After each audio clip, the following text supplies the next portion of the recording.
kind of jumping over to the biz dev side, I wanted to just jump right in, and we can take this biz dev, all the ops, all the way to being an attorney. But a lot of times our audience wants to know, like, hey, how do I get the leads? And your Instagram has a massive following. Last I checked, it was 209,000 and counting. And I went in there and I clicked. I was like, let me see what these comments are. Let me see if you got good engagement and see what's going on. And you got good engagement. So what, big picture, Sure. what goes into that? Then we can get granular, and then how that makes an impact on your firm. No, absolutely. So I guess let me take a step back and kind of give you a kind of a picture of where I am as far as my career, and I think it will kind of paint a picture of what I'm doing on Instagram. The Up until January of this year, I wasn't actually a partner at my firm. I just became a partner, and a large part of that is due to the leads I've been generating from Instagram. So last year around April is when I really dove into Instagram and marketing essentially. Before that, I was just grinding and trying to settle cases, get courtroom experience, and kind of go from that angle. I learned early on, maybe through a revelation, that to be successful in the injury space or the PI space, you need to learn how to bring in cases. And there were some attorneys out there on Instagram doing, kind of informational videos and stuff like that. But I really didn't see, I didn't see anyone doing it kind of every single day, just being in front of the camera. And there were a few attorneys that do that, and they do that to even today. But the competition is not that fierce. I think slowly and attorneys are kind of getting into it. But in any case, I dove into basically providing informational content through TikTok and Instagram.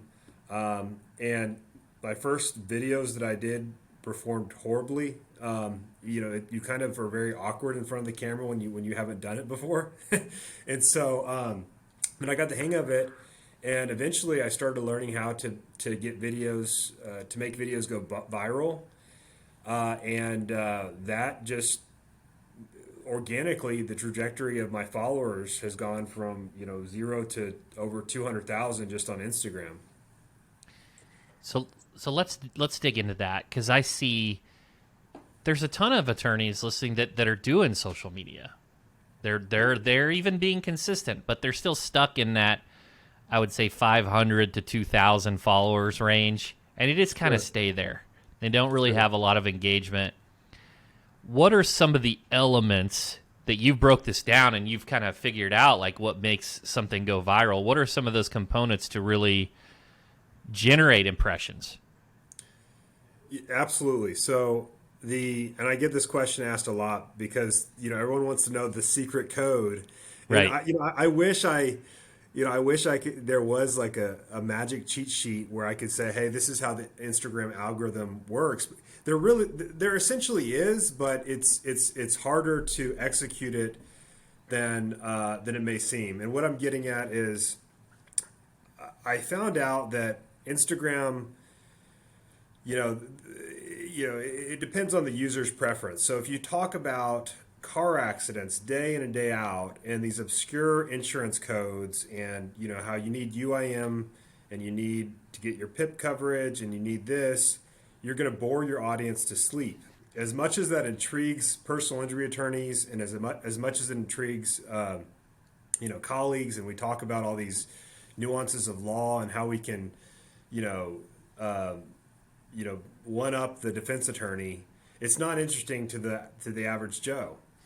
And so essentially what I've done and what I think the attorneys who are successful on TikTok and Instagram have done is they realize that it's a branding play.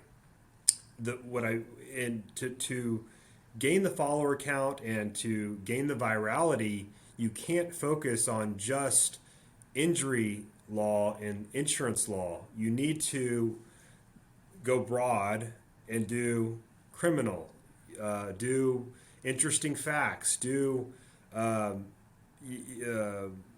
situations that kind of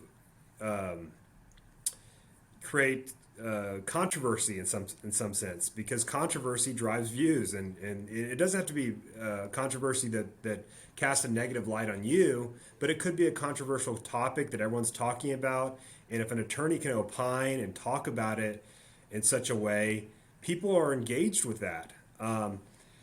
And so essentially my strategy has been, talk about, create video ideas that kind of capture people's attention, and then essentially I pepper in the fact that I'm an injury attorney. I pepper in the fact that I do car accidents, that I pepper in the kind of the boring insurance stuff, like, hey, you need UIM coverage. Here's what to do after a car accident. Here's what to do if you get into an Uber Lyft accident. Those type of topics, they're peppered in all throughout the videos, so you're not seeing just that. You're seeing, this other interesting stuff, and then you're also seeing the injury stuff. So, by chance, have you read the book Snow Leopard? I haven't. Who's the author? I can't think of the name of the author, and the reason I mention this is because pretty much what they're saying in that book is exactly what you're recommending here.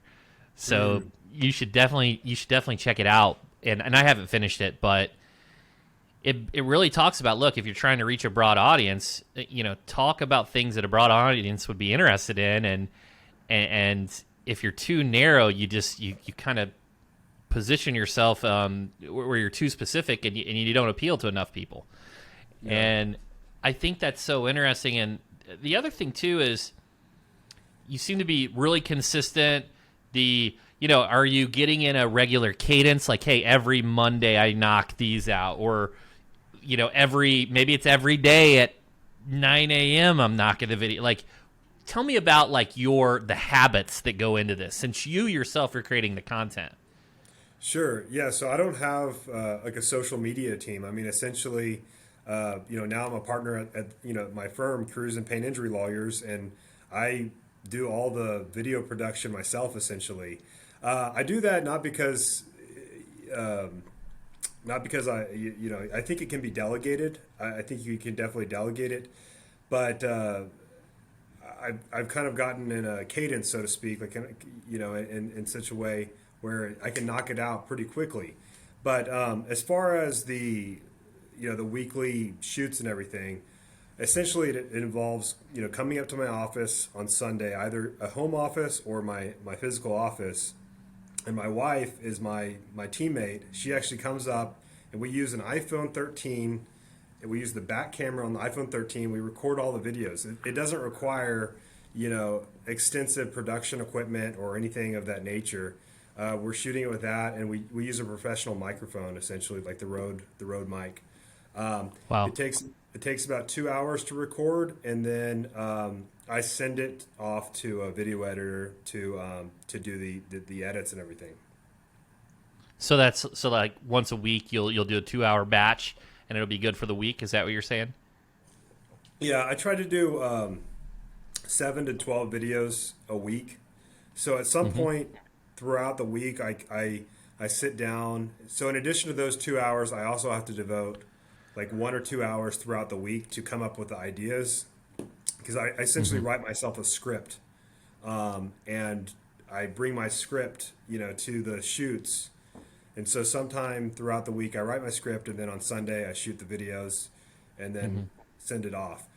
It is a time commitment. There's definitely a devotion. You have to devote, at least 2 or 3 hours a week to it. But if you're getting, half of your cases coming in through social media, it's worth it.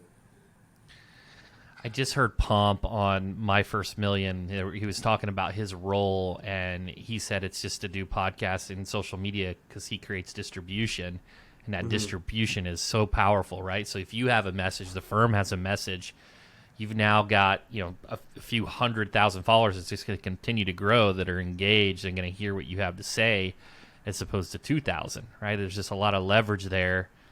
I want to kind of circle back around to that first point where you're like, hey, you're pretty transparent. Like, whenever I started, bringing in the cases, I had something to negotiate to bring to the partners. Like, hey, I want to be a partner. I'm generating a lot of business. So you kind of understood that. Did you also approach the attorney referral side? Did you go that direction as well, or was it just like, hey, I'm going to focus on social, and then that's where you're kind of laser beam focused? No, I'm actually going on all fronts right now. The attorney referral side is, I think the social media helps in some way because it gets your name out. I mean, I'm sure there's probably going to be some attorneys that watch this podcast and maybe reaching out to me and say, hey, I saw you on the podcast or I listened to the podcast and it was great, and let's connect, and maybe I'll send them some cases, maybe they'll send some cases back to me.